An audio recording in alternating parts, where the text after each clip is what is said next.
నాయకులు మాట్లాడుతున్నారు, ఒకసారి లైవ్ లో చూద్దాం. అలా అవకాశం ఉందా? digitalpolicing.gov.in అనేసి మీరందరూ చెక్ చేసుకోండి. తెలియకపోతే ట్రైనింగ్స్ వాళ్ళు తీసుకోవాలి. డిజిటల్ పోలీసింగ్ అనేది ఇండియన్ గవర్నమెంట్ చట్టాలు వచ్చిన తర్వాత హైబ్రిడ్ సిస్టమ్ అనేది మొదలైంది. విట్నెస్లని అలానే అక్యూజ్లని కూడా వర్చువల్ మోడ్ లో తీసుకోండి అని చెప్పేసి చాలా సందర్భాల్లో చెప్పింది. కాబట్టి కొన్ని సర్కమ్స్టాన్సెస్ లో మేము కూడా అదే హైబ్రిడ్ సిస్టమ్ అమలు చేయండి. ఎందుకంటే ఇన్వెస్టిగేషన్ డిలే అవ్వకుండా మీకు ఇన్వెస్టిగేషన్ త్వరగా కావాలనుకున్నప్పుడు ఖచ్చితంగా మీరు ప్రెసెన్స్ అనేది మీకు ఆన్లైన్ లో కూడా దొరుకుతుంది. ప్రీ షెడ్యూల్ అయిపోయింది కాబట్టి అని ఆ మోడ్ ని మేము మీరు అడాప్ట్ చేసుకోండి, ఎక్సర్సైజ్ చేయండి అని చెప్పేసి కోరున్నాము.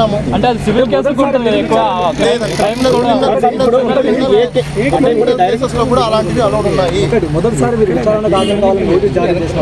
గందరగోళం ఏముంది? ఇప్పుడు నీకు పని ఉంది, పని లేనప్పుడు నువ్వు ఎక్కడ పని అయినా కాముకుంటావు. పని ఉన్నప్పుడు ఏం చెప్తావు? నాకు ఆ టైంలో కుదరలేదు, మళ్ళీ టైం కావాలని అడుగుతావు. అదే అడిగాం. దీంట్లో గందరగోళం ఏముంది? ఏ వ్యక్తికైనా స్వతంత్రంగా వాళ్ళ యొక్క షెడ్యూల్స్ చూసుకొని ఇన్వెస్టిగేషన్ కి కోఆపరేట్ చేయాలి. అరెస్ట్ ఎప్పుడు చేస్తారు? కోఆపరేట్ చేయనప్పుడు. కోఆపరేట్ చేస్తాను కుర్రో ముర్రో అని మొత్తుకొని మేము లెటర్లు రీప్లైలు ఇస్తున్నప్పుడు ఇంకెక్కడ గందరగోళం ఉంటుంది?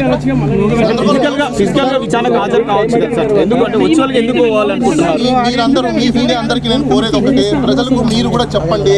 ప్రతి ఒక్క కేసుల్లో ప్రజలు కూడా తెలుసుకోవాల్సిన అవసరం ఉందంటే ఆర్టికల్ 19, ఆర్టికల్ 21 అనేది ప్రతి ఒక్కరు అమలు చేసుకోవాలి. ఒకవేళ చిన్నాలు ఇలాంటి కేసెస్ కానీ పడినప్పుడు వాళ్ళ యొక్క జీవనోపాధాన్ని పక్కన పెట్టేసి కేసెస్కి అటెండ్ అవ్వాలన్నప్పుడు వాళ్ళ యొక్క రిప్లై పంపించేసి ఎప్పుడు వస్తాము ఎప్పుడు రామనేది క్లియర్ కట్గా పోలీస్ వాళ్ళకి చెప్పచ్చు. సో అదే మేము చెప్తున్నాము. కాబట్టి పోలీస్ వాళ్ళు కూడా ఇలాంటి చిన్న చిన్న కేసెస్లో కూడా ఇది హీనియస్ క్రైమ్ కాదు కాబట్టి ఇన్వెస్టిగేషన్ అంత త్వరగా ఇది కంప్లీట్ చేసేసి అంత లీగల్ ఇంజరీస్ ఏం జరిగిన కేసెస్ కాదు. ఇవన్నీ ఓన్లీ వర్చువల్లో జరిగిన కేసెస్. అవునా కాదా అని చెప్పేసి టైం పడుతుంది. అది ఐఓ డిసైడ్ చేస్తారు. మాకున్న వెసులుబాటు నా ప్రకారము మాకేమైతే ఫెసిలిటీస్ కావాలని కోరుకుంటున్నామో ఆ ఫెసిలిటీస్ అన్ని మేము అడగడం అయితే కోరడం అయితే జరిగింది. ఇంకా వాళ్ళు ఏం రీప్లైలు ఇవ్వాలి ఇస్తారో ఏంటనేది మేము కూడా ఒకసారి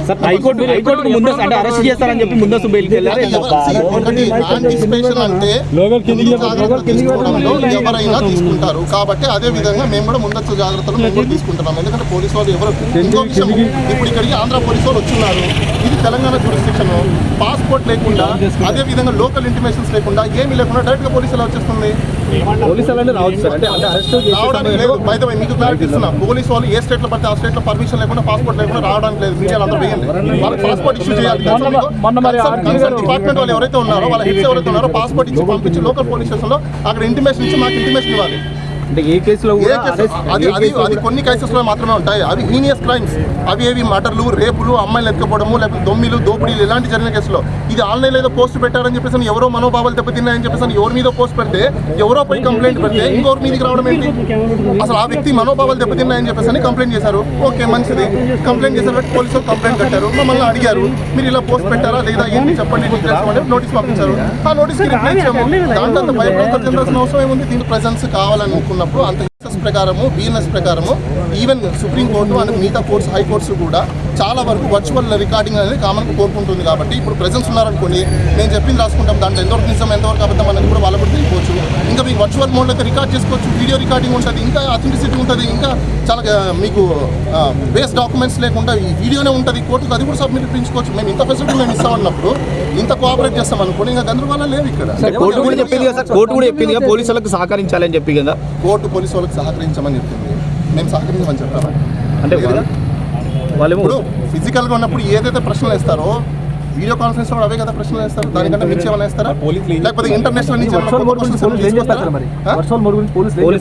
తెలియదు. ఇంకా వాళ్ళు రిప్లై ఇవ్వాలి. సార్ 19వ తేదీన 4 రోజులు గడువు కావాలని చెప్పి కోరారు. ఆ గడువు ముగిసింది.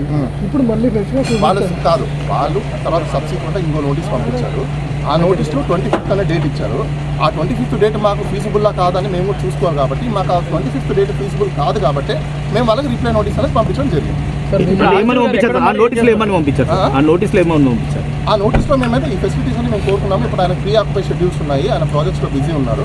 ఆ బిజీ ఉన్న కారణం చేతనే ఇప్పుడు మేము రాలేకపోతున్నాము. కాబట్టి మాకు కొన్ని డేట్స్ అయితే ఇవ్వండి అని చెప్పేసి అని వేరే డేట్స్ మేము కోరడం జరిగింది. క్లియర్గా మాకు 2 డేస్ ముందు ఇంటి మీద మీకు అందులో ఒకసారి మీరు నోటీస్లో చూసుకుంటే రిప్లై నోటీస్లో క్లియర్ కట్గా మేము ఏమేమి అడిగాము ఏంటని క్లియర్ కట్గా ఉన్నాయి. మీరు మళ్ళీ హైకోర్టుని ఏమైనా ఆశ్రయించాలి?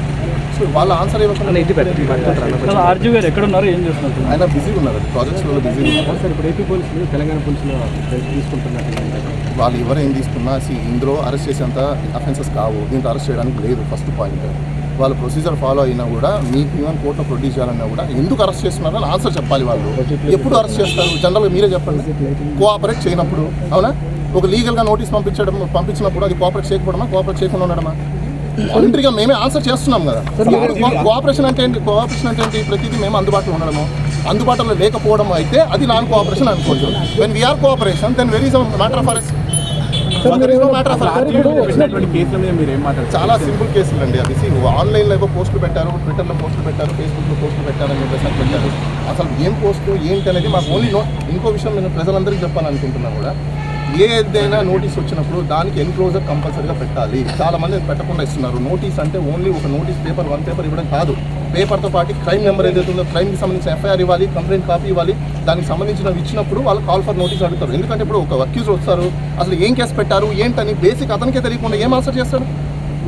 అసలు కేసు తెలియాలి కదా. ఇలాంటి కేసులు ఎక్కువ ఉన్నాయంటే మరి అక్కడ ఆ స్టేట్లో ల్యాండ్ ఆర్డర్ అలా ఉంది, ఏం చేయగలుగుతాం? ఏపీ మొత్తంలో కూడా సోషల్ మీడియా మీద కేసులు జరుగుతున్నాయి. అవునండి, నేను అదే అంటున్నా. ఇప్పుడు 1 year బ్యాక్ ఇంకోటి చెప్తున్నాను. 1 year బ్యాక్ ఎప్పుడో పెట్టిన పోస్టులకి ఒక సుప్రీంకోర్టు గైడ్ లైన్స్, అదేవిధంగా సిఆర్పిసిలో కొన్ని రూల్స్ ఉన్నాయి. 6 months, 1 year, 3 years లిమిటేషన్స్ ఉంటాయి. లిమిటేషన్స్ అయిపోయిన కేసులను కూడా పెడుతుంటే ఎవరేం చేస్తారు? అంటే అప్పుడు కోర్టులో ఛాలెంజ్ చేస్తారు. పోలీసులు స్పందించలేదు అన్నట్టు అన్నారు. అదే నేను అంటున్నా. లిమిటేషన్స్ అయిపోయిన తర్వాత క్రైమ్ తీసుకురావడం అనేది అది లా ప్రకారంగా స్టాండ్ అవ్వదు. అవి లిమిటేషన్స్ ఉన్నాయా లేదా అని చెప్పేసి మేము దాన్ని ఎగ్జామినేషన్ చేసుకుంటాం. ఇప్పుడు పోలీసులు ఏమైనా అడిగారా? మీరు ఏం చేస్తారు?